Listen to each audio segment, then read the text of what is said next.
তারপরে গণতন্ত্র করে, গণতন্ত্রের বোঝে না, তো কেমনে হবে? এই যেমন সুদ করতে সব এলোমেলো কাজ করতেছে, এটা তার তো সব অবৈধ কাজ। একটা কাজও তার এগুলো বৈধ না, কারণ তাকে এগুলো করার কোনো অধিকার দেওয়া হয় নাই। এদের সংবিধান অনুযায়ী আর গণতন্ত্র অনুযায়ী ধরা হয়, তার প্রত্যেকটা কাজ অবৈধ।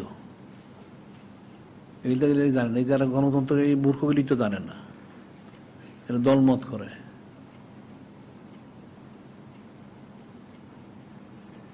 কারণ সে, তাকে দেওয়া হয়েছে অন্তর্বর্তীকালীন, সে শুধু তার সর্বোচ্চ সে পারবে নির্বাচনটা দিতে, 1 নম্বর। 2 নম্বর, যে নির্বাচিত সরকার যদি আসে গণতন্ত্র অনুযায়ী, তাকে সে কিছু সুপারিশ করতে পারে, এর বাইরে আর তার কোনো অধিকার নেই। এই যে সে আইন করে, এটা করে, সেটা করে, সংস্কার করে, সম্পূর্ণ অবৈধ, একটা বৈধ না।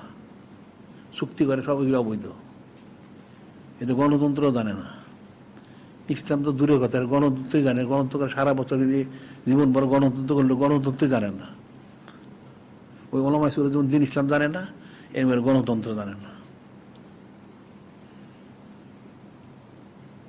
পড়া নাই, লেখা নাই, ইলিম নাই, কালাম নেই, বুঝবো কোথেকে?